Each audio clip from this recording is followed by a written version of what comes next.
নমস্কার, প্রত্যেককে স্বাগত আমাদের এখনকার বিশেষ অনুষ্ঠান, আপনাদের ভালো লাগার অনুষ্ঠান, আপনাদের প্রিয় অনুষ্ঠান, যে অনুষ্ঠান বহু দিন ধরে টিভিতে দেখছেন নিয়মিত। আর হেল্পলাইন নাম্বার থাকবে, কিন্তু হেল্পলাইনে তো যোগাযোগ করেন অনেক মানুষ, তাই আমি প্রথমেই একটু মনে করিয়ে দিলাম, কেননা রোগ ব্যাধি ঘরে ঘরে।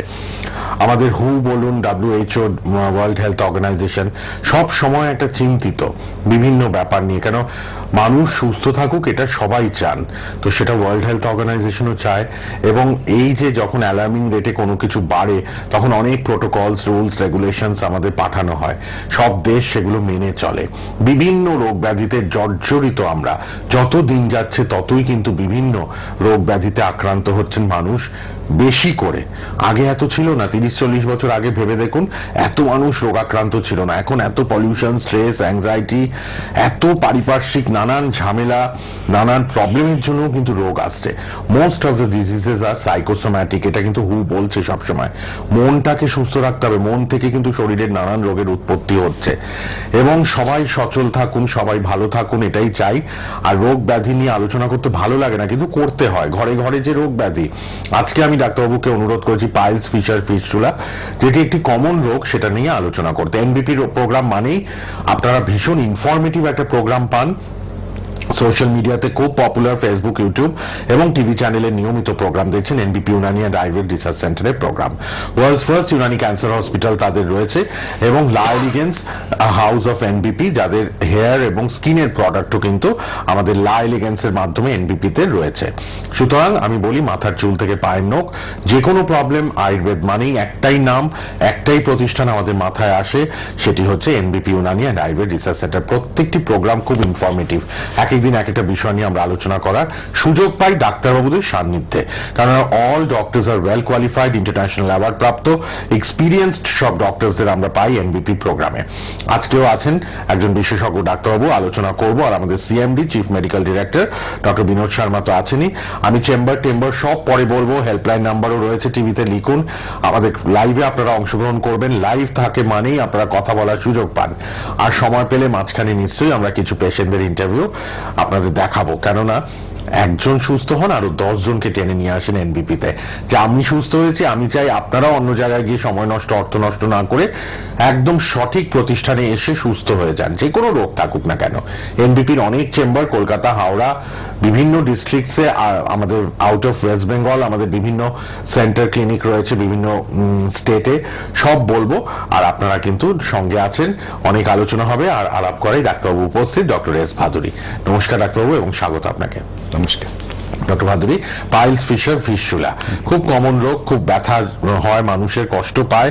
অনেক মানুষ আমি দেখেছি এই রোগটাতে ভীষণভাবে আক্রান্ত, এবং অপারেশন করে ভয় পায় অনেকে, আবার বেড়ে যায়, অপারেশনের পরও আবার দেখা যাচ্ছে। তো এই ব্যাপারটা নিয়ে একটু বলুন আজকে।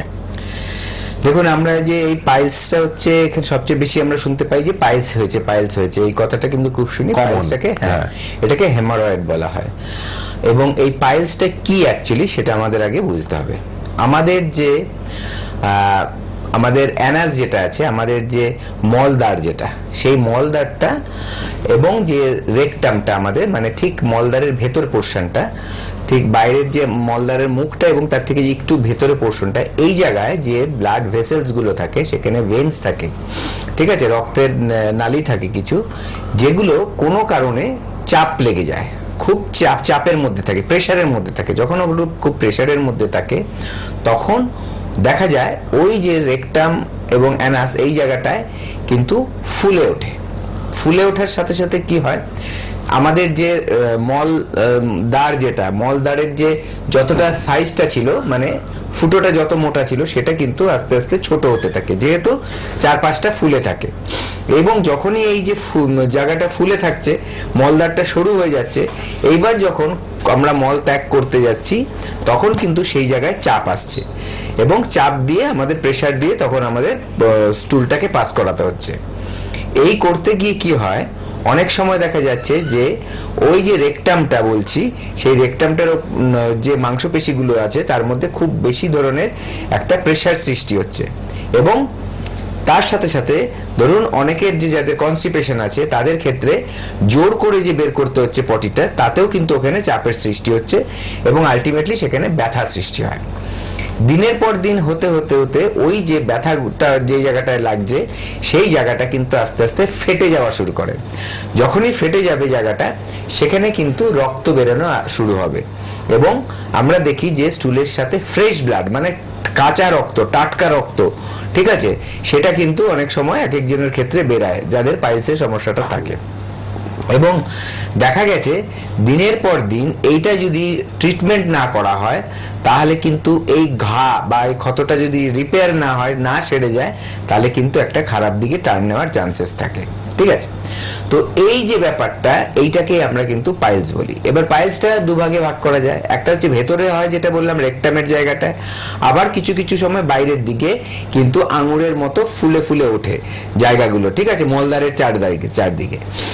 তো এইগুলো হচ্ছে এক্সটার্নাল পাইলস, ইন্টারনাল পাইলস আর এক্সটার্নাল পাইলস। আবার ফিশারটা কিরকম হয়, ফিস্চুলাটা কেমন হয়? ফিস্চুলাটা কি হয়, আমাদের ওই মলদ্বারের আশেপাশে দিয়ে একটা ক্ষত দেখা যায় এবং ক্ষতটা একটা টানেলের মতো হয়ে যায়, মানে ভেতরে অনেকটা আছে কিন্তু বাইরে থেকে বোঝা যাবে না, শুধু ক্ষত একটা মনে হবে, কিন্তু ওটা যত আপনি দেখবেন পরিষ্কার করছেন কোনোভাবে, দেখবেন আস্তে আস্তে ভেতর থেকে কিন্তু আরো আপনার মানে জায়গাটা দেখা যাচ্ছে ভেতর দিকেও খারাপ হয়ে আছে। ওখানে কি হয়, পুঁজ জন্মে যায়, মানে সেখানে ইনফেকশন হয়ে পুঁজ জন্মে যায় এবং যত দিন যাবে ওখান থেকে কষ বেরোবে, ওখান থেকে দেখবেন পুঁজ বেরোবে, গন্ধ হবে জায়গাটা, এবং দিনের পর দিন এটা যদি ট্রিটমেন্ট না করা হয় তাহলে ভেতর দিক দিয়ে ওটা যেতে যেতে কিন্তু একটা বাজে ব্যাপার হয়ে যায়, অনেক সময় মানে খুব ক্রিটিক্যাল জায়গায় চলে যায়, ঠিক আছে। তাই এটাকে কিন্তু ঠিক করতে হয়। আর ফিশারটা অনেকটা পাইলসের মতোই, কিন্তু সেটা ভেতর দিকটাতেই থাকে এবং সেখান থেকে দেখা যায় যে পাইলসের মতো ওইরকম ভাবে কিন্তু ইয়ে হচ্ছে না, ফুলে উঠছে না বা বাইরের দিকে আঙুরের মতো হচ্ছে না, কিন্তু দেখা যাচ্ছে রেকটামের জায়গাটা ফেটে যাচ্ছে, ঘষে যাচ্ছে। তো ওই ফিশারটাই কিন্তু পরের দিকে দেখা যাচ্ছে যে পাইলসের দিকে মতো হয়ে যাচ্ছে। তো এই প্রবলেমগুলো কিন্তু খুব ক্রিটিক্যাল। সাধারণভাবে আমরা যখন দেখি এই আঙুরের মতো থোকা থোকা হয়ে গেছে, কারো ছোট ছোট দানা দানা বেরাচ্ছে, ঝুলে ঝুলে থাকছে, অনেকটা আঁচিলের মতো দেখা যায় অনেক সময়, কারো একটা কারো অনেকগুলো থাকে, এইটা অপারেশন করে নেওয়া হচ্ছে। সার্জারি করে কিন্তু দেখা যায় আমাদের কিন্তু এনবিপিতে অনেক পেশেন্ট আসে যারা ধরুন সার্জারি করেছে, একবার নয়, একবারের থেকে বেশিবারও করেছে, কেউ দুবার কেউ তিনবার করেও কিন্তু পার্মানেন্ট কোনো সলিউশন পায়নি, ওটা আবার হয়েছে। তারপরে তারা কিন্তু আমাদের এনবিপিতে এসে ট্রিটমেন্ট করেছে এবং এনবিপিতে এসে ট্রিটমেন্ট করার পর তারা কিন্তু পার্মানেন্ট একটা সলিউশন পেয়েছে, আর ফিরে এসে আবার কিন্তু পাইলসের জন্য ওষুধ নিতে হয়নি এবং তাদের অন্য কোথাও গিয়েও ট্রিটমেন্ট করাতে হয়নি, যে অনেক ট্রিটমেন্ট করানোর পর তাও কিন্তু সারলো না। আয়ুর্বেদ কিন্তু এরকমই শক্তিশালী একটা প্যাথি, যেখানে বিভিন্ন রোগের কিন্তু খুব ভালো ট্রিটমেন্ট হয়। অবশ্যই দুটো জিনিস থাকতে হবে, একটা আপনি সঠিক টাইমে এসে চিকিৎসাটা করতে হবে।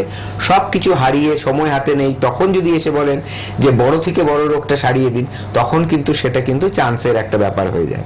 কিন্তু আপনার রোগ হয়ে গেছে, আপনি যখনই ফিল করছেন হয়তো রোগটা গাড়িয়ে গেছে, আপনি জানেন, তবু আসুন। আবার হয়তো আপনার মনে হচ্ছে রোগটা ছোট, তবু আসুন, কারণ ভেতরে কি হয়েছে, কতটা ক্ষতি হয়েছে সেটা কিন্তু বাইরে থেকে আপনি বুঝবেন না। যখন আমাদের কাছে আসবেন, আমাদের ডাক্তারবাবুরা যখন আমরা দেখবো এনবিপিতে, দেখার পর যদি কোনো টেস্ট দরকার হয় টেস্ট দেব, সেই টেস্টে বোঝা যাবে যে কতটা ক্ষতিগ্রস্ত হয়েছে। এবং আপনার ট্রিটমেন্টের পর যখন আপনি সুস্থ হয়ে গেলেন, ওষুধ বন্ধ হয়ে গেল, তখন যে রিপোর্ট করাবো সেই রিপোর্টে বুঝতে পারবেন আগের সাথে পরের যে তফাৎটা, এটা আপনার কাছে কিন্তু একটা রেকর্ড হয়ে থাকলো যে হ্যাঁ সত্যি সত্যি কিন্তু আমার রোগটা সেরে গেছে। তার জন্যই বলবো, যখনই যে কোনো রোগ হোক, এবং পাইলস, ফিশার, ফিস্চুলা এরকম রোগ হোক, এর কিন্তু ট্রিটমেন্ট আয়ুর্বেদে আছে। এর জন্য আপনি আসুন, এসে ট্রিটমেন্ট করুন, ট্রিটমেন্ট করলে কিন্তু এর খুব ভালো রেজাল্ট পাবেন। আচ্ছা, আপনারা অবশ্যই কিন্তু শুনছেন, সব কথাই আমরা বলছি, ডাক্তারবাবু আছেন আমাদের সাথে এবং আপনাদের জন্যই কিন্তু এই সুন্দর অনুষ্ঠান। আপনারা লাইভে যারা আসতে চাইছেন চলে আসুন, আমাদের লাইভ অনুষ্ঠান থাকছে প্রতিনিয়ত, আপনারা রেগুলারলি প্রোগ্রাম দেখছেন এবং ঘরে বসে টিভিতে বসেই কিন্তু আপনারা এত এত ইনফরমেশন নিয়মিত পেয়ে যাচ্ছেন। সবার জন্য আমাদের NBP Unani and Ayurveda research সেন্টারের প্রোগ্রাম এবং world's first Unani cancer hospital তাদের রয়েছে, এবং হেল্পলাইন নাম্বারটা 9838 9830235527 অথবা 37। আবারও বলি 9830235527 অথবা 37 দুটো হেল্পলাইন নাম্বার লিখে রাখুন। কলকাতায় Lansdowne chamber, Khidirpur chamber, Hatibagan chamber, আমতলাতে চেম্বার এবং মধ্যমগ্রামে আমাদের হেড অফিস চেম্বার রেগুলার পাচ্ছেন। প্রতি উইকে কলকাতার সব চেম্বারে আপনারা নাম লিখিয়ে আসতেই পারবেন। হাওড়াতে শিবপুর, হাওড়া বেলুর, হাওড়া বাল্টিকুড়ি বাজার, দাসনগরে আপনারা রেগুলারলি পাচ্ছেন কিন্তু আমাদের চেম্বার ক্লিনিক রয়েছে। এবার আমি অবশ্যই কিন্তু আপনাদের বলে দেবো বাকি আমাদের চেম্বারগুলি, রিসেন্ট চেম্বারগুলি আপনারা একটু নোট করে রাখুন। বনগাঁতে রিসেন্ট চেম্বার হবে, ডক্টর এন ভট্টাচার্য থাকবেন। ক্যানিং এ পাচ্ছেন আপনারা ডক্টর আর দেকে। আসানসোলে ডক্টর বি শর্মা নিজে থাকবেন। খড়গপুরে ডক্টর এন ভট্টাচার্য থাকবেন। শিলিগুড়িতে ডক্টর এস ঘোষাল, বহরমপুরে ডক্টর এ হালদার, বাঁকুড়াতে ডক্টর বি শর্মা থাকছেন। এছাড়া শ্যামপুরে ডক্টর এস ঘোষাল, কৃষ্ণনগরে ডক্টর এ হালদার, বোলপুরে ডক্টর এস ভাদুরী যিনি আজকে আমাদের লাইভে আছেন, বোলপুরে তিনি থাকছেন। এগুলো আমি কামিং মানে একদম এই এক সপ্তাহ 2 সপ্তাহের মধ্যে চেম্বারগুলি কোথায় কোথায় সব বলে দিচ্ছি কিন্তু আপনাদের। আচ্ছা, এরপরে আপনারা বোলপুরের পাশাপাশি হেরিয়াতে জেনে রাখুন ডক্টর হালদার থাকছেন হেরিয়ায়। মেচেদায় ডক্টর এন ভট্টাচার্য, বর্ধমানে ডক্টর এন ভট্টাচার্য, মালদাতে ডক্টর এস ঘোষাল, হলদিয়াতে ডক্টর এ হালদার, আগরতলাতে ডক্টর বি শর্মা, শিলচরে ডক্টর এন ভট্টাচার্য, কুচবিহারে ডক্টর এস ঘোষাল, আরামবাগে ডক্টর এ হালদার, দুর্গাপুরে ডক্টর এস ভাদুরী, দিল্লিতে ডক্টর বি শর্মা, জামশেদপুরে ডক্টর এন ভট্টাচার্য, গুয়াহাটিতে ডক্টর এস ঘোষাল, ডিব্রুগড়ে ডক্টর এস ঘোষাল, গঙ্গারামপুরে ডক্টর এস ঘোষাল, গঙ্গাসাগরে ডক্টর এস ভাদুরী, রায়গঞ্জে ডক্টর এস ঘোষাল। এছাড়া পুরুলিয়াতে আপনারা ডক্টর বি শর্মাকে পাচ্ছেন ওপেনিং এ, আর ঝাড়গ্রামে ডক্টর বি শর্মাকে ওপেনিং এ দিন পাচ্ছেন। সুতরাং পুরুলিয়া আর ঝাড়গ্রামে কিন্তু আমাদের ওপেনিং হচ্ছে। আপনারা কিন্তু ইমিডিয়েট নাম লেখাবেন। নাম লিখে পুরুলিয়া আর ঝাড়গ্রামে 1 এবং 2 মার্চ আপনারা পাচ্ছেন। দুদিনের জন্য ওপেনিং এর জন্য আপনারা কিন্তু ইমিডিয়েট ফোন করে নাম নথিভুক্ত করে নিন, অ্যাপয়েন্টমেন্ট নিয়ে নিন। আমরা পাইলস, ফিশার, ফিস্টুলা নিয়ে আলোচনা করছি। আপনারাও লাইভে অংশগ্রহণ করুন। লাইভ প্রোগ্রাম চলছে, আপনারা ফোন করতে পারবেন। আর অবশ্যই ডক্টর ভাদুরী আছেন। এই যে পাইলস, ফিশার, ফিস্টুলা, আমাদের এনবিপি তে তো প্রচুর পেশেন্ট আছেন ডাক্তারবাবু। ওষুধের পাশাপাশি আরো অন্যান্য কিছু করণীয় নিশ্চয়ই আছে। একদম, দেখুন আমি যে একটু বলে নিই পাইলস, ফিশার, ফিস্টুলার কারণগুলো একটু, ঠিক আছে? মানে কাদের হয় বেশি দেখা যায়। প্রথম কথা দেখা যাচ্ছে যারা অতিরিক্ত বেশি সময় ধরে কিন্তু বসে কাজ করছে। ধরুন কারো 10 ঘন্টা 8 ঘন্টা, দেখা যায় কারা যারা ধরুন আইটি সেক্টরে আছে এবং দেখা যাচ্ছে তাদের একটু যখন বেশি বয়স হচ্ছে তখন কিন্তু মানে ধরুন 40-র পর থেকে আস্তে আস্তে এই রোগগুলো কিন্তু বেশি দেখা দেয়। আবার ধরুন অনেকে আছে ধরুন যারা খুব বেশি ড্রাইভিং করে, কোনো কমার্শিয়াল ভেহিকেল চালাচ্ছে, ঠিক আছে, বাস, লরি এই ধরনের, বা দেখা যাচ্ছে খুব বেশি চালাচ্ছে ট্যাক্সি, তাদের ক্ষেত্রেও কিন্তু এই পাইলস, ফিশার, ফিস্টুলার প্রবলেমগুলো বেশি দেখা দেয়। আবার ধরুন অনেকের ভারী খুব চেহারা, কিন্তু দেখা যাচ্ছে তার কোনো ফিজিক্যাল অ্যাক্টিভিটিস বেশি নেই, চেয়ারে বসে কাজটা বেশি, এবং এই যে বডির চাপটা সেখানে পড়ছে আমাদের যে অ্যানাস এরিয়াতে পড়ছে, আমাদের মলদ্বারের ওখানে পড়ছে, ওইখানে যে নার্ভগুলো, ব্লাড ভেসেলগুলো আছে, সেই ব্লাড ভেসেলগুলোকে কিন্তু চেপে রাখছে, এবং সেখান থেকে দেখা যাচ্ছে এই প্রবলেমটা কিন্তু শুরু হচ্ছে। অনেক সময় যখন প্রেগনেন্ট হয় সেই ক্ষেত্রেও অনেকের হয় কেন, যে পেটে একটা বেশি ভারী ওজন বহন করছে যেহেতু মায়েরা, তখন কিন্তু সেই ওজন থেকেও দেখা যায় যে চাপ পড়ছে আমাদের রেকটামে, এবং সেখান থেকে অনেকের কিন্তু এই পাইলসের সমস্যা কিন্তু চলে আসে দেখা যায়। এরকম আছে। তাছাড়া যাদের কনস্টিপেশনের ধাত অনেক দীর্ঘদিন ধরে কিন্তু কনস্টিপেশন চলছে, যেটা আগেও বলছিলাম যে জোর করে পায়খানা করতে হচ্ছে, এবং সেটা যে রেকটামের জায়গাটাকে সেটাকে চিড়ে দেয়, ফাটিয়ে দেয়, যার জন্য ব্লিডিং হতে পারে এবং জ্বালা করবে, অনেক ব্যথা হবে, কান্না কাটিও করে, অনেকে ভয়ে টয়লেট যেতে চায় না, এরকম পর্যন্ত অবস্থা কিন্তু চলে আসে এক একজনের। এই কারণে কিন্তু এই রোগগুলো সাধারণত হয়। এবার বলছি যে ট্রিটমেন্টে যেটা আয়ুর্বেদায় অবশ্যই ওষুধ আছে, ওষুধের পাশাপাশি কিন্তু আরো কিছু ট্রিটমেন্ট আছে যেগুলো উইদাউট সার্জারি, আয়ুর্বেদে উইদাউট সার্জারি কিন্তু আপনার এই যে পাইলসের সমস্যাগুলো এর থেকে কিন্তু আপনাকে একদম ঠিক করে দেবে। বা পাইলস হোক, ফিশার হোক, ফিস্টুলা হোক, নির্মূল করতে হলে কাটাছেঁড়া যারা ভয় পান অবশ্যই আয়ুর্বেদের হাত ধরুন। এনবিপি আপনাদের পাশে আছেন। কেউ আছেন? হ্যালো, হ্যাঁ বলুন। হ্যাঁ হ্যাঁ বলুন। তো আমার বয়স 35+। হ্যাঁ, আমার সমস্যাটা হলো ডাক্তারবাবু, প্রচন্ড গ্যাস অম্বল আমার লেগেই থাকে। মানে আমি তো এমনিতে একটা রেগুলার বেসিসে আমাকে একটা গ্যাসের ট্যাবলেট খেতেই হয় সকালবেলা। এছাড়াও টুকটাক যদি নিয়মে পরিবর্তন হয়, একটু ভাজাভুজি বা অন্য কিছু যায় পেটে, মানে একদম গ্যাস অম্বল, তখন আমাকে আলাদা করে লিকুইড অ্যান্টাসিড নিতে হয়। তারপরে মাসের ড্রিঙ্কস গুলোও খাই যাতে একটুখানি রিলিফ পাই। এইটা থেকে আমাকে কিভাবে মানে উপকৃত হতে পারি? আচ্ছা, আপনার বয়সটা কত? 35 প্লাস। 35 প্লাস। আচ্ছা, আপনার সারাদিনের লাইফস্টাইলটা কেমন, কি করছেন সারাদিন একটু বলুন। লাইফস্টাইলটা দেখো প্রচন্ড হাঁটাহাঁটি ভাবে হয়, দৌড়ি। আমার ছোট বাচ্চা আছে, তার পেছনেও আমাকে প্রচুর সময় দিতে হয়। আচ্ছা, তবে মধ্যেই থাকি। হ্যাঁ, একটু একটু হয়তো রুটিনের পরিবর্তন হয়, খাওয়া দাওয়া একটু হয়তো লেট হয়ে যায়, কিন্তু তার থেকেও বলতে কি একটু কিছু ভাজাভুজি, বাইরের কিছু হয়, একটু ফুচকা বা একটু চাউমিন, টুকটাক কিছু খেলেই গ্যাসের শুরু হয়। আচ্ছা, আপনি শুনতে থাকুন, আমি বলছি। আপনি শুনুন, বলে দিচ্ছেন ডাক্তারবাবু। দেখুন, 35 বছর তো খুব বেশি বয়স না, কিন্তু এই বয়সেই দেখুন আপনাকে এই প্রবলেমটা ইসে করছে। প্রথম কথা আমি বলবো, আপনার খুব প্রবলেম না হলে ওই অ্যান্টাসিড খেয়ে খেয়ে গ্যাস অ্যাসিডটাকে কমাবেন না। দেখুন, গ্যাস একটা অন্য জিনিস, অ্যাসিডিটি অন্য জিনিস, ঠিক আছে?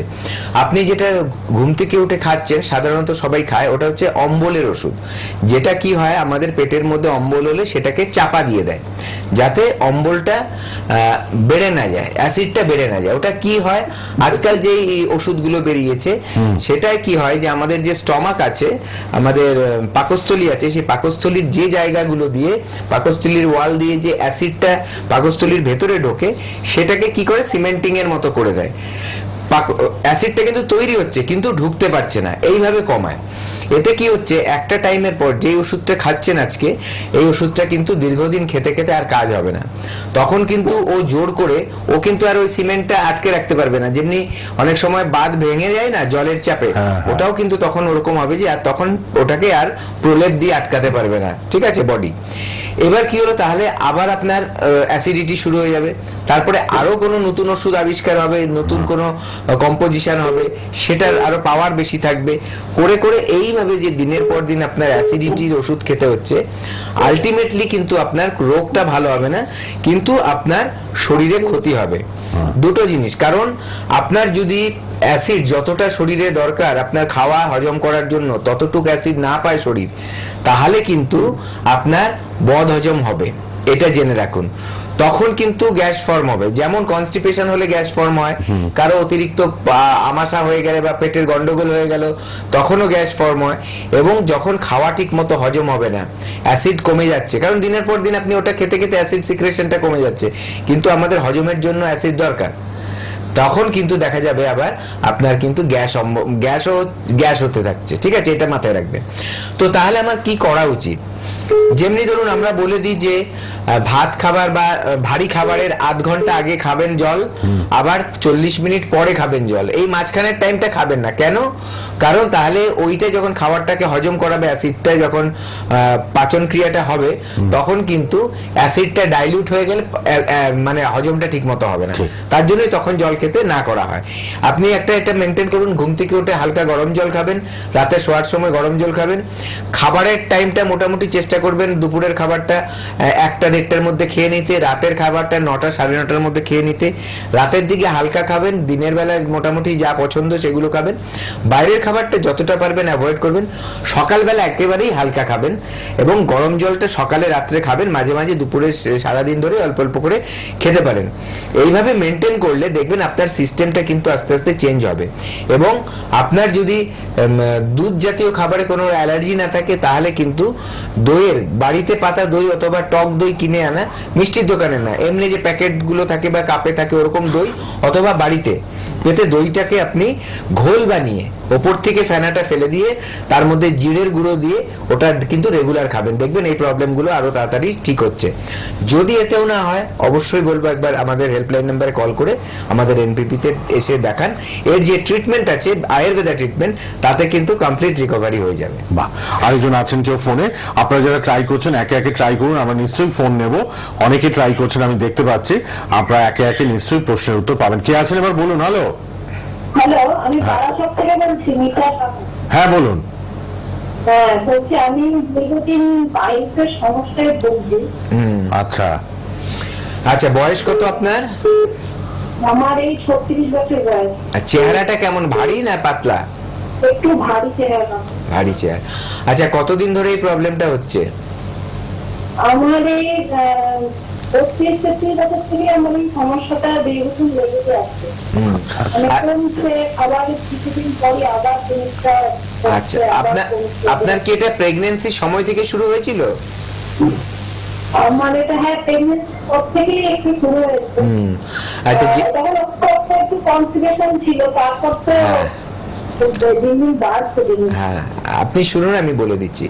দেখুন, একটু আগে আমি আলোচনা করছিলাম কারণগুলো, তার মধ্যে বলছিলাম যে অনেকের কিন্তু এটা কি হয় যে প্রেগন্যান্সি সময় হয়। প্রেগন্যান্সি সময় হওয়ার কারণটা হচ্ছে একটা তো ওজন বহন করে, এক্সট্রা ওজন শরীরের মধ্যে বহন করছে, সেটা পেটে চাপ পড়ছে এবং রেকটামের ওই জায়গাটায় চাপ পড়ছে, অ্যানাসের জায়গাটায় চাপ পড়ে। তার সাথে সাথে কিন্তু দেখবেন যাদের প্রেগন্যান্সি থাকে বেশিরভাগ পেশেন্টদেরই কিন্তু প্রেগনেন্ট মায়েদের কিন্তু দেখা দেয় যে ডাক্তারবাবুরা কিন্তু একটা পটি ক্লিয়ার হওয়ার জন্য কিন্তু একটা ওষুধ দিয়ে দেয়, ঠিক আছে, যাতে কনস্টিপেশন না হয়। কেন? তাহলে পেটে চাপ পড়বে। তো ওই টাইমে কিন্তু কনস্টিপেশন হওয়ার চান্সেসটা একটা বাড়ে। এবং আপনার ক্ষেত্রে যেটা হয়েছে তখন থেকে শুরু হয়ে মাঝে হয়তো কোনো সময় বন্ধ হয়েছে, আবার হচ্ছে। আপনার কনস্টিপেশনটাকে কিন্তু ঠিক করতে হবে। কনস্টিপেশনটা ঠিক না হলে এই প্রবলেমটা সলভ হবে না, প্রথম কথা। দ্বিতীয় কথাটা হচ্ছে কোমোট ইউজ করবেন। কারণ আমি বলে দিচ্ছি, যখন মানে ইন্ডিয়ান স্টাইলের সেটা ইউজ করা হয়, প্যান্টটা ইউজ করা হয়, ওই দুদিকে পা দিয়ে যে বসা হয়, ঠিক আছে, তখন কিন্তু রেকটামের মুখটা আরো বেশি খুলে যায়। এবং যাদের পাইলসের ব্যাপার আছে তাদের কিন্তু ভেতর থেকে একটা পার্ট এই যখন মানে পায়খানার প্রেসার দেবে, বেরিয়ে আসার চান্স খুব বেশি থাকে। ওইটা কিন্তু খুব কষ্টদায়ক, আরো বেশি কষ্ট হয়। একটা ফোলে দেখবেন একটা গোল আবের মতো হয়ে গিয়ে কিন্তু অনেকের বেরিয়ে আসে। ওটাকে কোনোদিন মানে আঘাত করবেন না, কিছু করবেন না, কারণ ওটা ভেতরের অংশ, সেটা বেরিয়ে চলে আসে। কনস্টিপেশন অতিরিক্ত হলে দেখবেন ওটা যখনই যার হবে দেখবেন খুব জ্বালা করবে, ঠিক আছে। যদি কারো এরকম থাকে তাহলে ফেলে রাখবেন না, ট্রিটমেন্ট তো করতে আসবেনই, আমাদের এনবিপিতে আসুন।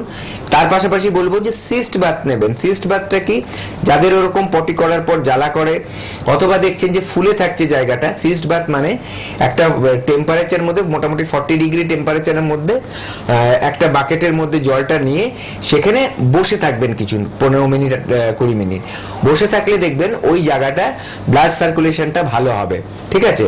এটা আপনি টয়লেট যাওয়ার আগেও করতে পারেন, পটি যাওয়ার বা পটি যাওয়ার থেকে এসেও করতে পারেন। এগুলো কিন্তু মেনটেন করবেন। এবং তার পাশাপাশি এমন খাদ্য খাবার খেতে হবে যাতে পটিটা সফট হয়। পাতলা পায়খানার কথা বলছি না আমি, কিন্তু বলছি নরম পায়খানা, যেটা সত্যিকারের প্রত্যেক ব্যক্তির হওয়া উচিত ছিল, ওটাই কিন্তু রাখতে হবে।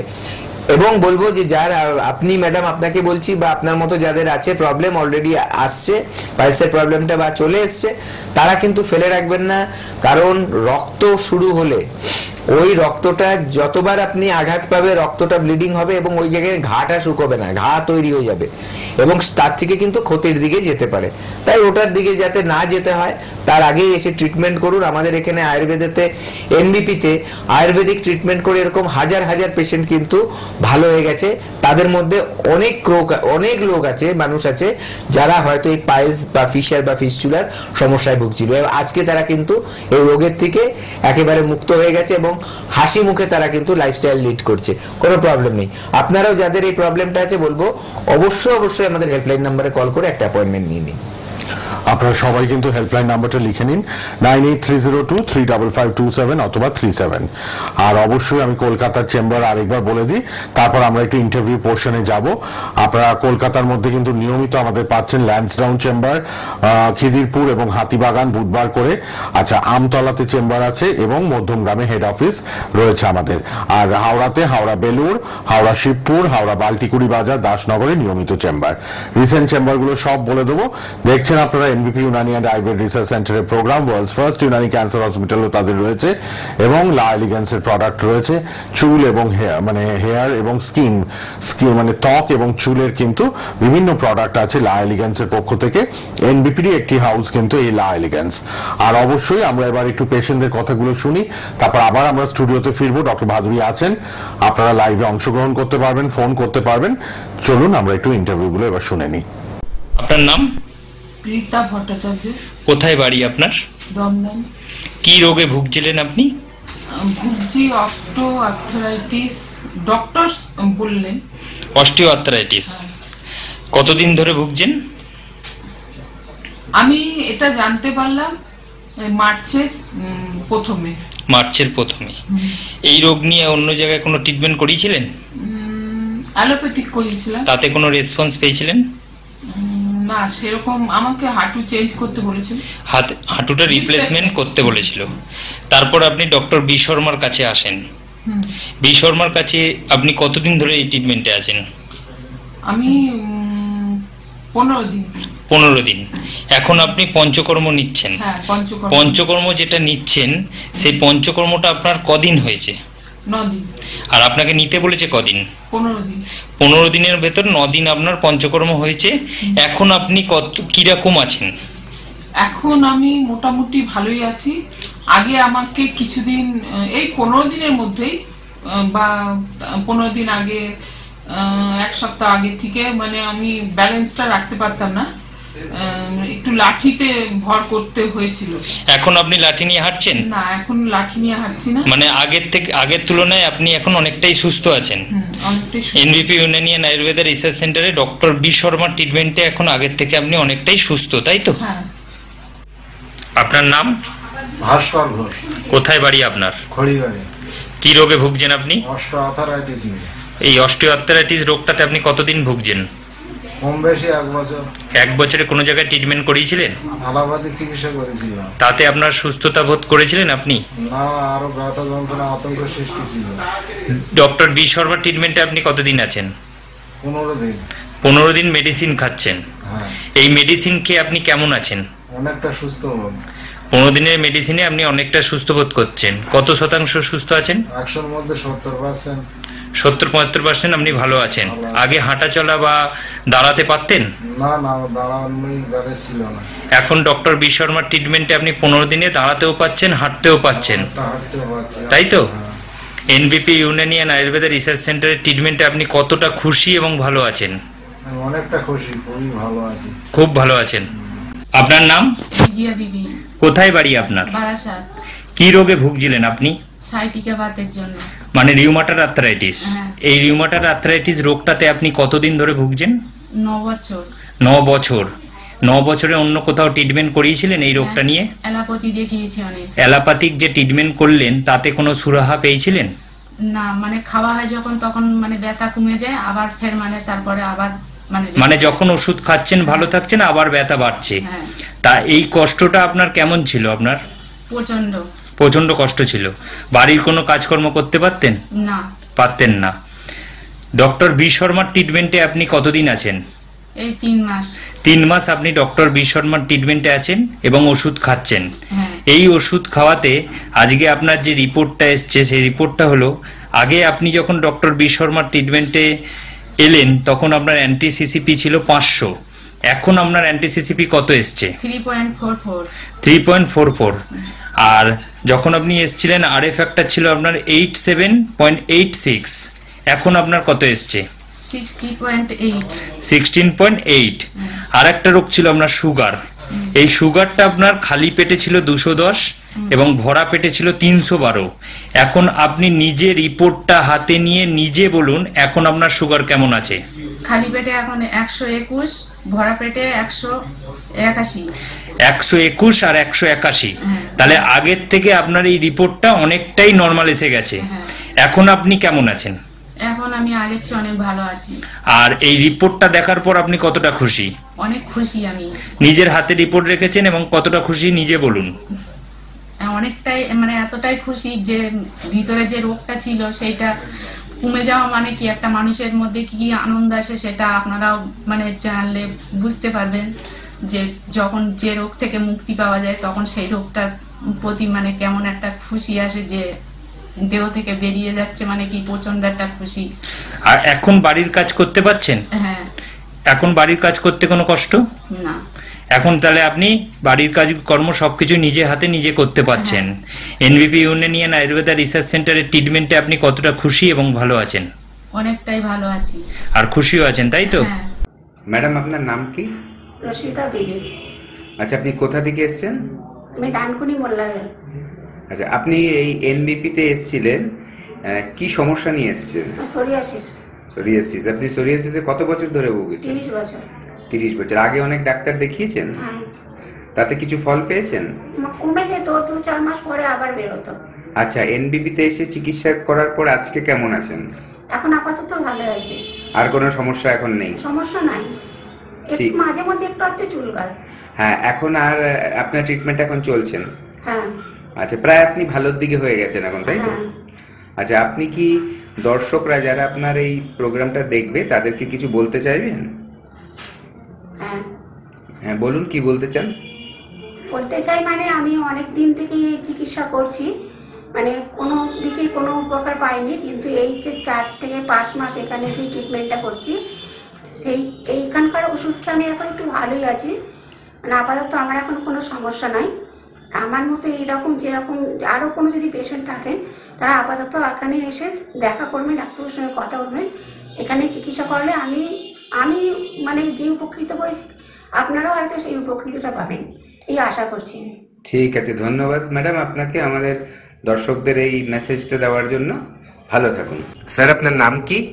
আমার নাম প্রবীর কুমার হালদার। আচ্ছা, আপনি কোথা থেকে এসেছেন? আমি এসেছি দক্ষিণ 24 পরগনায়, কৈপুকুর, বড় কৈপুকুর গ্রাম। আচ্ছা। আরো ভালো করে একটু বলি, দক্ষিণ লক্ষ্মীকান্তপুর স্টেশন, ওখান থেকে বড় কৈপুকুরের গ্রাম। আচ্ছা আচ্ছা, আপনি যখন এনবিপি তে এসেছিলেন কি সমস্যা নিয়ে এসেছিলেন? আমি এসেছিলাম মূলত সুগারের জন্য। সুগারের জন্য? আপনার সুগার কতদিন ধরে ছিল? সুগার আমার প্রায় 6 বছর মতো ছিল। 6 বছর ধরে আপনি সুগারের রোগে ভুগছিলেন। আপনি কি কোনো ওষুধ খাচ্ছিলেন তখন? হ্যাঁ, অ্যালোপ্যাথি ওষুধ খাচ্ছিলাম। খাচ্ছিলেন, কিন্তু তাতে আপনি যখন আমাদের এখানে এসেছেন তখন আপনার কত ছিল সুগার? তখন আমার ছিল খালি পেটে 235 এবং ভরা পেটে 456। আচ্ছা, তখন আপনি অ্যালোপ্যাথি ওষুধ খাচ্ছিলেন? অ্যালোপ্যাথি ওষুধ খাচ্ছিলাম। আচ্ছা, এবার আপনি কোন মাসের রিপোর্ট বলছেন এটা? এবার আমি বলছিলাম এটা নভেম্বরের রিপোর্ট। নভেম্বরের রিপোর্ট। আচ্ছা, তারপর আপনি আমাদের এখানে এসে আমাদের ওষুধ খাওয়া শুরু করলেন, অ্যালোপ্যাথি ওষুধটা বন্ধ করে দিলেন। আচ্ছা, আজকে এখন আপনার কত সুগার আছে? এখন আমার সুগার আছে খালি পেটে 120, ভরা পেটে 140। আচ্ছা, তার মানে এখন আপনি আমাদের ওষুধ খেয়ে অ্যালোপ্যাথি ওষুধ বন্ধ করে দিয়ে রিপোর্টে যেটা এলো 120 আর 140। আচ্ছা, এখন আপনি শারীরিকভাবে কেমন সুস্থতা ফিল করছেন? নিশ্চয়ই এখন শারীরিকভাবে আমি সম্পূর্ণ সুস্থতা ভোগ করছি। আচ্ছা, অনেক ধন্যবাদ। এবার আপনি একটু বলুন যে আপনার যে এই উপকারটা হয়েছে, দর্শক যারা আপনাকে দেখছে টিভিতে তাদের জন্য কি সংবাদ দেবেন? আমি সব দর্শককে অনুরোধ করব অযথা এখানে সেখানে না ঘুরে আপনারা আমি যে প্রতিষ্ঠান এসেছি এই প্রতিষ্ঠান থেকে আপনার সুগারের ওষুধ খান। আমি যা বলছি এটা সত্য কথা বলছি। আচ্ছা, এবং আপনার কাছে তো তার রিপোর্টও রয়েছে? হ্যাঁ, রিপোর্টও রয়েছে। আচ্ছা, আপনাকে অসংখ্য অসংখ্য ধন্যবাদ যে আপনি আমাদের ওপরে এতটা ভরসা করে এগিয়েছিলেন এবং আজকে সম্পূর্ণভাবে সুস্থ হয়েছে। ধন্যবাদ। ম্যাডাম, আপনার নাম কি? শ্যামলী হালদার। আপনি কোথা থেকে এসেছেন? ডায়মন্ড হারবার থেকে।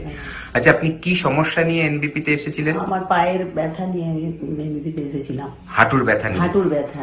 ডাক্তারবাবু দেখে কি বলেছিলেন? ডাক্তারবাবু দেখে বলেছিলেন যে কতদিন সারবে বা কত হবে। আচ্ছা, আপনার অস্টিও আর্থারাইটিস হয়েছিল?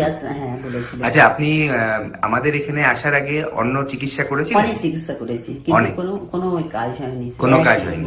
একই রকম। আচ্ছা, আমাদের এখানে কোন মাসে ট্রিটমেন্টের জন্য এসেছিলেন? আমি নভেম্বরের 7 তারিখে এসেছিলাম। নভেম্বর নভেম্বরের 7 তারিখে। আজকে ধরুন জানুয়ারি 16 তারিখ, আপনি এর মধ্যে আপনি কেমন আছেন এখন? কেমন আছেন? খুবই ভালো আছি, আমার পায়ের ব্যথা ইজি হয়ে গেছে, আমার কোনো সমস্যা নেই, হাঁটতে চলতে আর কষ্ট হয় না। এমনকি আমার রিলেটিভদেরও বলেছি, তারা ভেলোর যাবে বলেছিল, যে আগে ডাক্তারবাবুকে দেখাও, তারপরে তোমরা অন্য জায়গায় দেখাবে। এবং তারাও এখন সম্ভবত এসেছে। মানে আপনার এতটা এখানে আত্মবিশ্বাস জন্মেছে যে আপনার নিজের রিলেটিভদেরও এখানে পাঠাচ্ছেন। আচ্ছা, এখন আপনি তাহলে স্যাটিসফাইড? এবং এখন স্যাটিসফাইড। আচ্ছা, আপনি দর্শকরা যারা আমাদের এই প্রোগ্রাম দেখছেন তাদের জন্য কি বলতে চাইবেন? তাদের বলতে চাই তারাও এই এখানে দেখাক এবং রোগ থেকে মুক্ত হোক। আচ্ছা, তাদেরকেও আপনি চাইছেন যাতে এনবিপি তে এসে ডাক্তারবাবুকে দেখান এবং তাদের যা কোনো সমস্যা হোক সেটা নিয়ে আসলে তারা ভালো ফল পাবে, আপনার এই বিশ্বাস আছে? আমার এটা বিশ্বাস। আচ্ছা, আমার নিজের থেকে আমার এটা বিশ্বাস যে আমার হয়েছে যখন, তখন তাদেরও ভালো হয়ে যাবে, আমার এটা নিজের আত্মবিশ্বাস। অনেক অনেক ধন্যবাদ আপনাকে, এবং আপনি আরো ভালো থাকুন, আমরা এটাই আশা করব। এবং দর্শকদের যেটা বললেন, দর্শকদের জন্য এটা একটা সুখবর যে আমাদের এখানে এলে অনেক দূরে গিয়ে চিকিৎসা না করিয়েও আমাদের এনবিপি তে এসে চিকিৎসা করলে মানুষ সুস্থ হতে পারে। ধন্যবাদ। ফিরে এলাম স্টুডিওতে আবার, আপনারা আছেন আমাদের সঙ্গে, আর আপনারা থাকা মানেই তো লাইভে ফোন নিশ্চয়ই করবেন। ফোন তো অনেক মানুষ ট্রাই করেন, আপনাদের জন্যই আমাদের প্রোগ্রামগুলো অবশ্যই মানে হয়, আপনাদের কারণেই হয়, কারণ আপনারা লাইভে অংশগ্রহণ করার একটা সুযোগ পান। তো অবশ্যই আপনারা আজকে পাইলস ফিশার ফিস্টুলা নিয়ে জানছেন, এবং আমার সঙ্গে তো ডক্টর এস ভাদুরী রয়েছেন এনবিপি লাইভে, এনবিপি ইউনানি অ্যান্ড আয়ুর্বেদ রিসার্চ সেন্টারের লাইভ প্রোগ্রাম রেগুলারলি আপনারা দেখছেন, টিভি প্রোগ্রাম এবং ফেসবুক ইউটিউবেও কিন্তু প্রোগ্রাম থাকছে, বারবার দেখবেন, লাইভও হচ্ছে এবং প্রোগ্রামগুলো থেকেও যাচ্ছে। আপনারা সবাই কিন্তু অংশগ্রহণ করতে পারেন। লাইভে আবার ফিরে এসেছি স্টুডিওতে, পেশেন্টরা কে কি বলছেন শুনে আমরা আবার চলে এসেছি। তো এবার আবার আমরা একটু ফিশার ফিস্টুলার ব্যাপারটাও জানবো। পাইলস একরকম, যেটা নিয়ে আলোচনা করলাম, এবং অনেক মানুষ আয়ুর্বেদে এসে উপকার পাচ্ছেন, আবার পাশাপাশি কিন্তু ফিশার ফিস্টুলাতেও খুব মানুষ কষ্ট পান। ডক্টর ভাদুরী, এই ব্যাপারে একটু বলুন। যে দেখুন, আরেকটা এর মধ্যে যেটা বড় ব্যাপার আছে, যেটা ফিস্টুলাটা কি একটা, কিন্তু বাইরে থেকে খুব একটা বোঝা যাবে না, কিন্তু মনে হবে যে একটা কেমন, যেটাকে নালী ঘা বলা হয়, ঠিক আছে, দেখা যাবে একটা চ্যানেল তৈরি হয়ে যায় বাইরে থেকে, হয়তো যদি দেখা যাবে একটা যে ভেতরের দিকে, মানে অ্যানাসের বাইরের মুখটাতেও হয় অনেক সময় ভেতর দিক থেকেও হয়। তো কি হবে, এইটা যতক্ষণ আপনি ওটার ট্রিটমেন্ট না করছেন আপনি কিন্তু বুঝবেন না কতটা গিয়েছে। ভেতর দিয়ে একটা টানেল তৈরি হয়ে যায়, এবং এই টানেলটার মধ্যে কিন্তু এটা ইনফেকশন থাকে। ইনফেকশনটা থাকায় কি হয়, সেখানে পুঁজ তৈরি হয়, এবং সেখানে আস্তে আস্তে সেই মাংসগুলোকে খেতে থাকে, খেয়ে কিন্তু টানেলটা আরো বড় করতে থাকে। এই যে প্যাসেজটা বড় করছে, এটা করতে করতে একটা কিন্তু ওপর দিকে যাচ্ছে, বা কোন দিকে যাবে ঠিক নেই, অনেক সময় একটা থেকে না গিয়ে দুটো তিনটে দিকেও যেতে পারে। তো এই জিনিসটা কিন্তু খুব মারাত্মক, যেটা বাইরে থেকে আপনি চোখে দেখতে পাচ্ছেন না বা বুঝতে পারছেন না, ঠিক আছে। মোটামুটি পাইলস হলে একটা ধারণা থাকে, যেরকম মানুষের বোঝা যায় কি হচ্ছে, কষ্টগুলো বোঝা গেল, বাইরে থেকে কিছুটা দেখাও যায়। কিন্তু ফিশারের বেলা কিন্তু, ফিস্টুলের বেলা কিন্তু দেখা যাচ্ছে যে ওটা ভেতরে কতটা অবধি গেছে সেটা কিন্তু চট করে বোঝা যায় না, তার জন্য ওটা আরো সাংঘাতিক। তবে মাথায় রাখবেন, আমাদের মানে মল ত্যাগের যে দরজাটা বা মলদ্বার যেটা বলি আমরা, এই সব জায়গায় বা পেটের মানে অ্যানাসের ওই জায়গায় বা রেকটামের ওই জায়গায় যদি কোনো সময় ব্যথা হয়, জ্বালা করে, বা ধরুন আপনার কষ্ট হচ্ছে, ব্লিডিং হচ্ছে, ফুলে থাকছে, যাই হোক না কেন, এটাকে কিন্তু ফেলে রাখবেন না। অনেক সময় হয়তো বুঝতে পারেন না, মনে হয় আজকে হলো আর তো হচ্ছে না, তাহলে আমি আর দেখানোর কি দরকার ডাক্তার।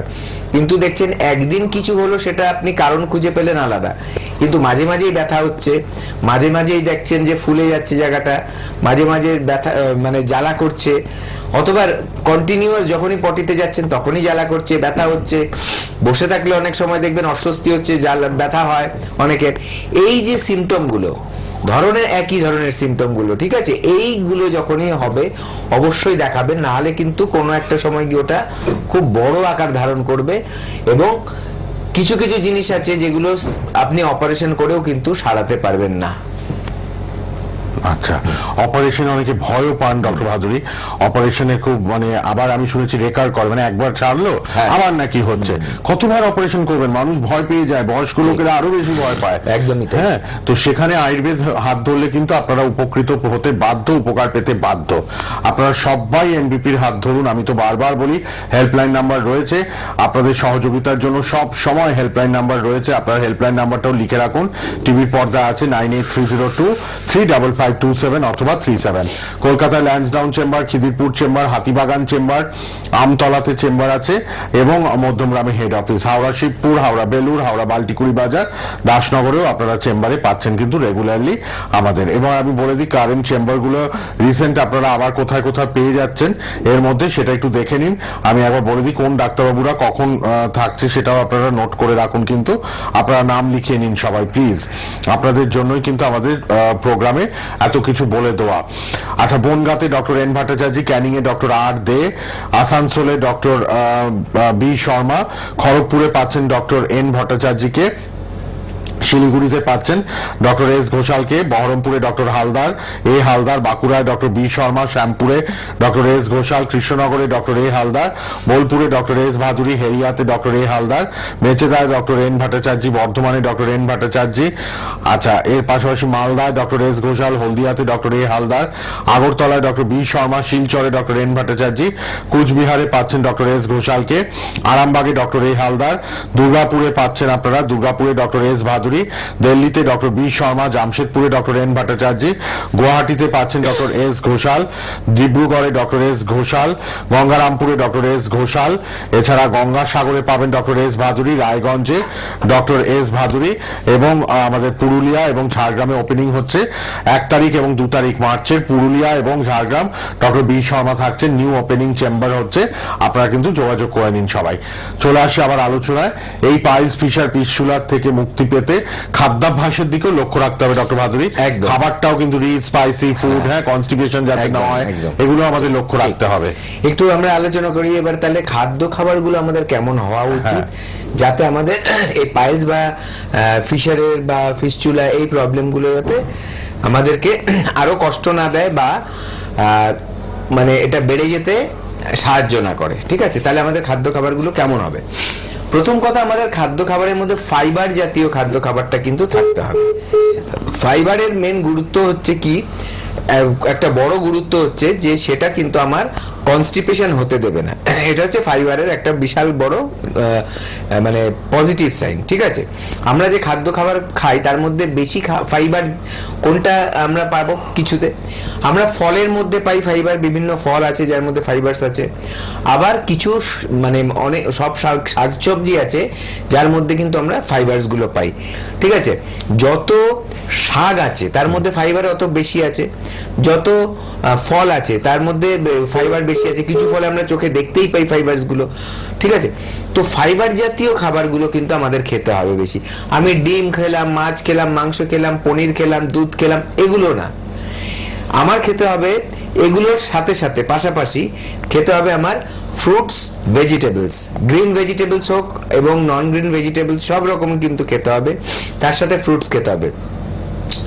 তাহলে কিন্তু দেখা যাবে যে আমার কিন্তু কনস্টিপেশনের ধাতটা হচ্ছে না। এবং জল খেতে হবে পর্যাপ্ত পরিমাণে, যাতে আমার পুরো পেট পরিষ্কার হয়, এটা মাথায় রাখতে হবে। এবং দেখবেন একটু যখন রিচ খাবেন তখন কিন্তু কনস্টিপেশন হয়ে যায়। অনেকের দেখবেন কি আছে যে রেড মিট খায় খুব, ঠিক আছে, মাংস যেগুলো খাসির মাংস বা এই ধরনের মাংস যেগুলো, তাদের কিন্তু মধ্যে দেখবেন যে পাইলস, ফিশারের প্রবলেমটা কিন্তু বেশি দেখা যায়।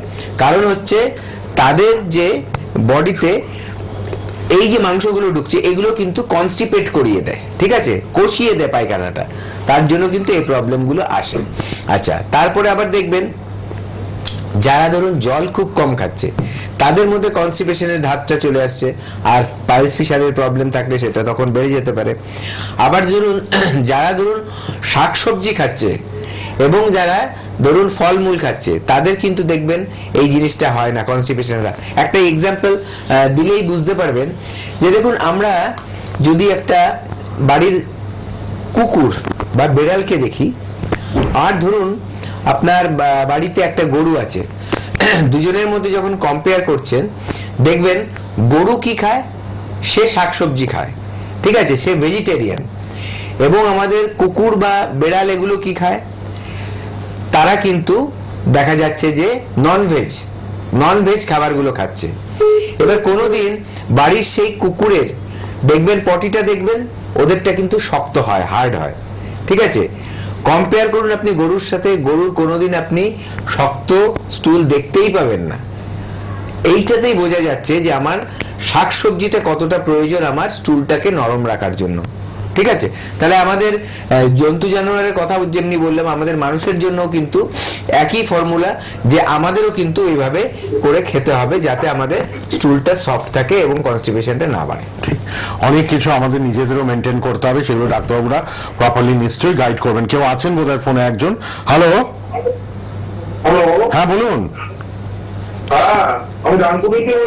হ্যাঁ বলুন বলুন, কি প্রবলেম বলুন, ডক্টর বাদুড়ি আছেন লাইভে। স্পন্ডিলাইটিস কোথায় ব্যথা হয়? ঘাড়ে না কোমরে? কোথায় ব্যথা? না পিঠে? কোথায় ব্যথা হয় একটু বলুন, ঘাড়ে কোমরে না পিঠে? হ্যাঁ বলুন, কোথায় ব্যথা হচ্ছে? ঘাড়ে। ঘাড়ে কতদিন ধরে আপনার ব্যথা হচ্ছে?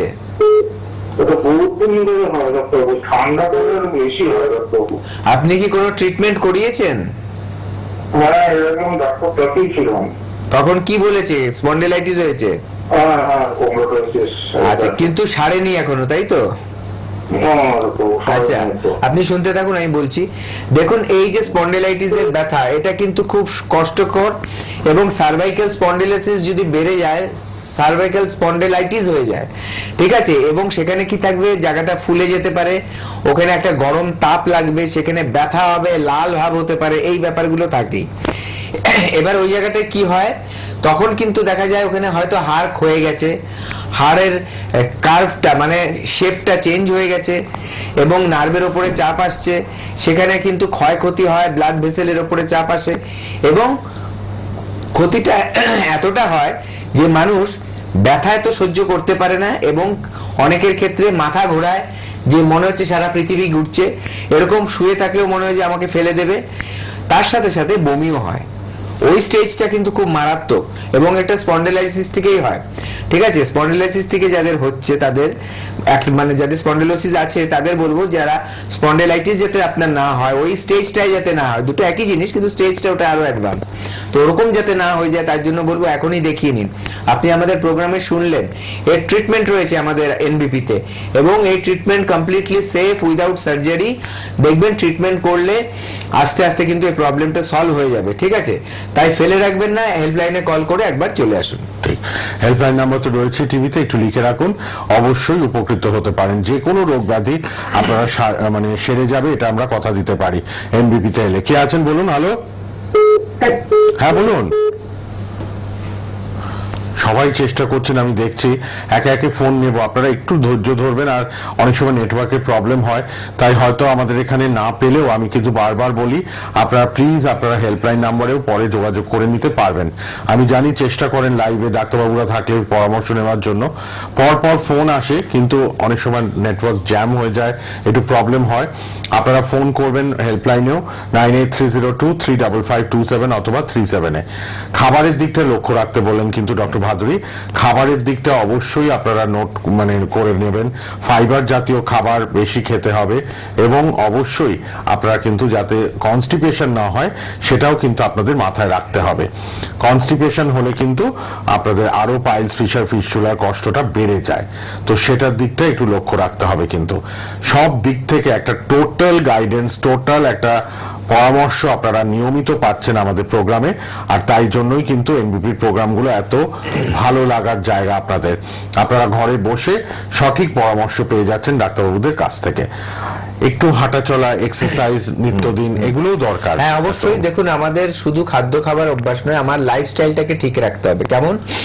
আমার রেগুলার কিছু ফিজিক্যাল অ্যাক্টিভিটিজের মধ্যে থাকতে হবে। আজকাল মানুষের কাজকর্মের ধরন অনেকেরই এমন হয়ে গেছে যে চেয়ারে বসে বসে কাজ, ঘন্টার পর ঘন্টা কাজ করতে হচ্ছে, সারাদিনে অন্য কোনো ফিজিক্যাল অ্যাক্টিভিটিস করার চান্সই পাচ্ছেন না। কিন্তু আপনার জিম যেতে হবে না। আমি বলবো যদি কারো হাতে এরকম সময়ই না থাকে, তাহলে সবচেয়ে ভালো হচ্ছে কি, আপনি যখন বাড়ি ফিরছেন তাহলে আপনার কাছে যদি গাড়ি থাকে তাহলে ড্রাইভারকে দিয়ে গাড়িটা পাঠিয়ে দিয়ে একটা জায়গায় আপনি নেমে যান, সেখান থেকে হেঁটে বাড়ি যান। এটা হচ্ছে এক ধরন। যদি সেটা না হয় তাহলে আপনি যদি ধরুন বাসে আসছেন বা অন্য কোনো পাবলিক ভেহিকেলসে আসছেন, আপনার যেখানে বাড়ি তার থেকে হয়তো একটা দুটো স্টপেজ আগে নেমে পড়বেন, ততটুকু জায়গা আপনি হেঁটে আসুন। ঠিক আছে, এইভাবে করে টাইমটা অ্যাডজাস্ট করতে পারেন। যদি সকালের তাড়াহুড়ো থাকে তাহলে রাতে সন্ধ্যের বেলা এটা করুন, যদি সকালে টাইম থাকে তাহলে সকালবেলায় ওটা করুন। এছাড়া বাড়িতে আপনি ইচ্ছা করলে প্রাণায়াম করতে পারেন, তার সাথে আপনার করতে হবে কিছু যৌগিক ব্যায়াম, যেগুলো আমরা বলি যোগ আসন, যেগুলো বলি সেই আসনগুলো করবেন, যেগুলো আপনাকে হেল্প করবে, এই খাবার হজম হতেও হেল্প করবে এবং কনস্টিপেশন না হতেও কিন্তু সাহায্য করবে। তো সেরকম গাইডেন্স কিন্তু আমরাও দিয়ে দিই যখন আপনারা আমাদেরকে দেখাতে আসেন এনবিপিতে। সেই গাইডেন্স অনুযায়ী চললেও কিন্তু দেখবেন আপনি কিন্তু অনেক সুস্থ থাকছেন। আর যাদের রোগগুলো হয়ে গেছে, আবার বারে বারে বলছি, তারা ফেলে রাখবেন না, রোগের ট্রিটমেন্ট করান। আমাদের এখানে কিন্তু এর প্রপার ট্রিটমেন্ট আছে, আপনি কমপ্লিটলি সুস্থ হয়ে যাবেন। সুস্থ হওয়ার জন্যই তো আমাদের NBP Unani and Ayurveda research centre, world's first Unani cancer হসপিটালও তাদের রয়েছে। আরেকজন আছেন ফোনে, দেখে নি কে আছেন, বলুন। হ্যালো, হ্যাঁ বলুন। হ্যাঁ, শুভ সন্ধ্যা, বলুন। হ্যাঁ, খুবই ভালো লাগে। আমি কল্যাণী থেকে বলছি, কল্যাণী। হ্যাঁ বলুন। রীনা গায়। বলুন। ডাক্তারবাবুরা বলছি যে মানে আমার না পাইলস প্রবলেম আছে। আচ্ছা। আমার না কিন্তু মানে আমার কফিটা ঠিক হচ্ছে না, মানে কর্মশনে একটু এই না পাইলস নিয়ে আজকে ডাক্তার বললেন আপনি খুব অ্যাসিডিটি হচ্ছে। আমি এত লাইট খাই, এত হালকা খাই, মানে আমি খুব একটা খেতে পারি না। আপনার খাবার টাইমটা কটায়? দুপুরে খেতে ভালো লাগে না, খাওয়ার মধ্যে আমার অ্যালার্জি আছে। কিন্তু তা সত্ত্বেও আমার মানে কিন্তু কোনো অ্যাসিডিটি হচ্ছে, গলা জ্বালা করছে, কিছু মানে খেলেই আমার গলা আবার সেই গলা জ্বালা করছে। আচ্ছা, আপনার খাবারের টাইমটা কটায়? কটায় খান? লাঞ্চ আর ডিনার কটায় করেন? আচ্ছা, ডিনারটা একটু লেট হয়ে যায় আমার। কটায় হয়?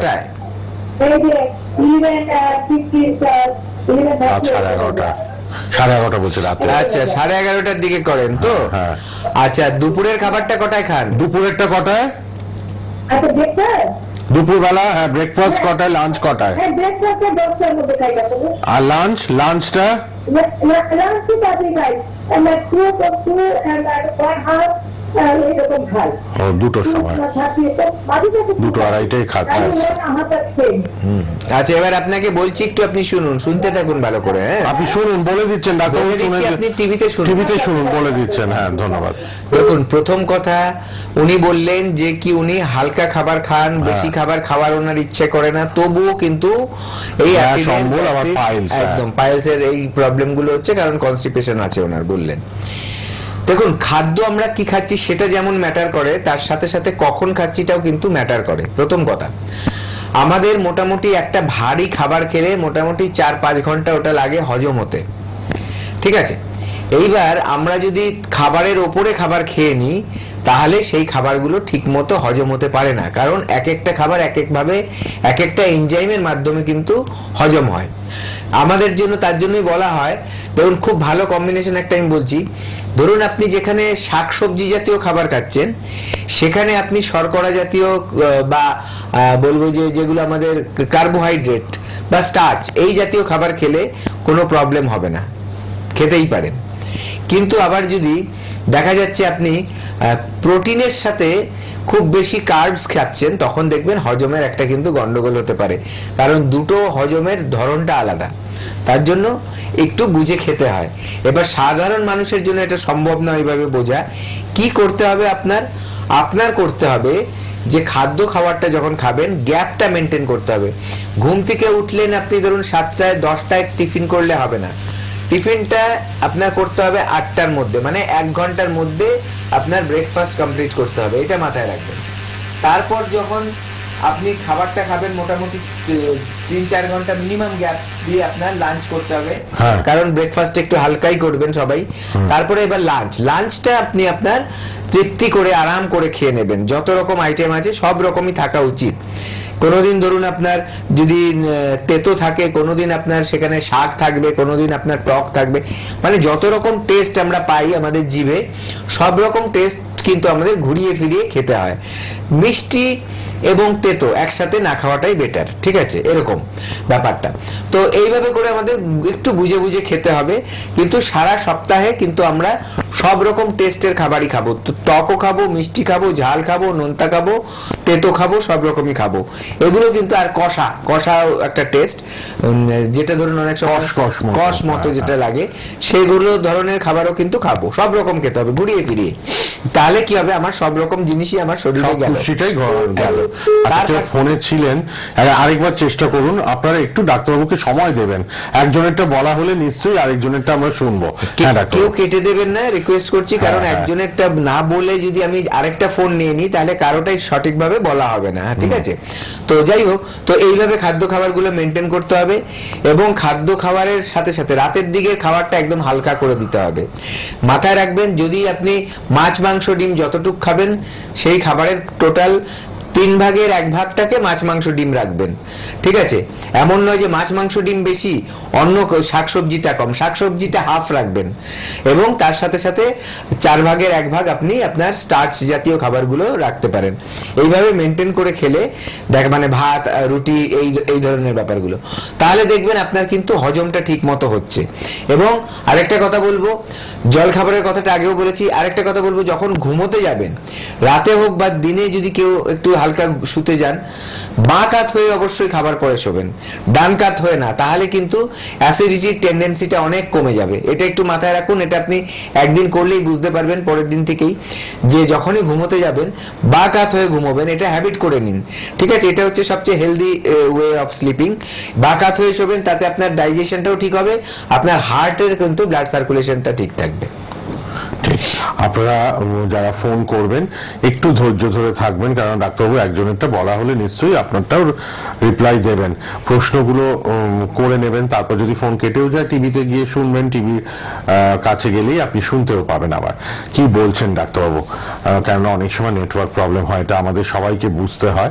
আচ্ছা, আমি আবার বলে দিই, কলকাতায় আপনারা নিয়মিত চেম্বার পাচ্ছেন আমাদের এনবিপি ইউনানি অ্যান্ড আইভেট রিসার্চ সেন্টারে। কোথায় কোথায় জেনে নিন, ল্যান্সডাউনের চেম্বার, খিদিরপুর এবং হাতিবাগানের চেম্বার, খিদিরপুর এবং হাতিবাগান, ল্যান্সডাউন, এছাড়া আমতলায় চেম্বার আছে, আর মধ্যমগ্রামেও চেম্বার আছে। মধ্যমগ্রামে, আমতলায়, ল্যান্সডাউন, খিদিরপুর এবং হাতিবাগান আপনারা চেম্বার পাচ্ছেন। আচ্ছা, হাওড়াতে নিয়মিত, এগুলো প্রত্যেক সপ্তাহে কিন্তু রেগুলার চেম্বার হচ্ছে কলকাতা আর হাওড়া, হাওড়া শিবপুর, হাওড়া বেলুর, হাওড়া বাল্টিকুড়ি বাজার, দাসনগর। আচ্ছা, দিল্লিতে 22 তারিখে চেম্বার আমি বলে দিয়েছি, দিল্লিতে কিন্তু 2 মাস পর আবার চেম্বার হচ্ছে দিল্লিতে।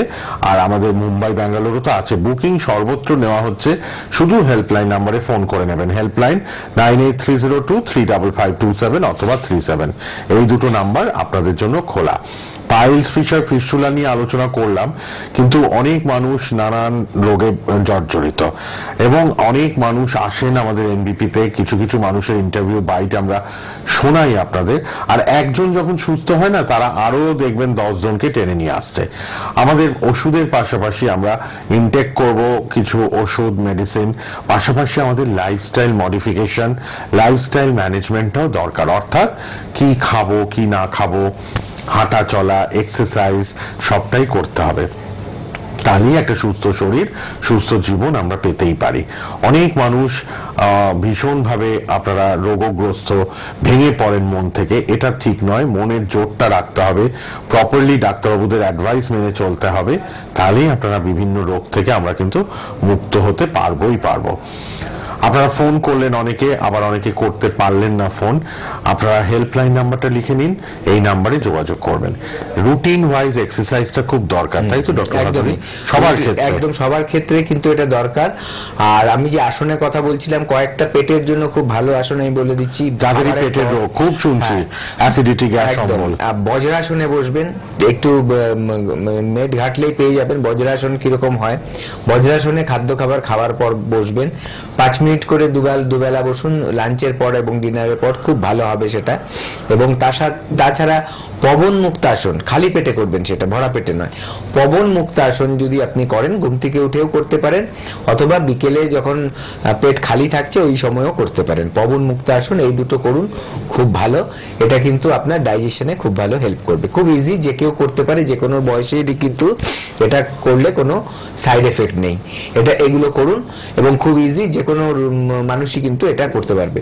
তার সাথে সাথে আরেকটা মাথায় রাখতে হবে যে ঘুম এবং মানসিক চাপ, এগুলোকে কিন্তু কন্ট্রোল করতে হবে। ঘুম যাতে সাউন্ড স্লিপ হয়, রাতে ঘুমোবেন, রাত জেগে কাটাবেন না।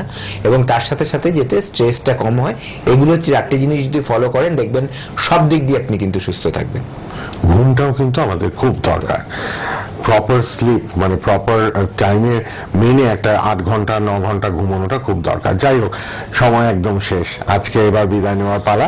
আবার দেখা হবে। প্রতিদিন অনুষ্ঠান দেখছেন, রেগুলার প্রোগ্রাম ফলো করুন, আর অবশ্যই আপনারা সুস্থতা লাভ করুন, সবাই সুস্থ থাকুন, এই কামনা করি। ডক্টর ভাদুরীকে অনেক ধন্যবাদ। শেষ করলাম, ভালো থাকবেন সবাই। আজকের মতো বিদায়, পরে আবার দেখা হচ্ছে লাইভে।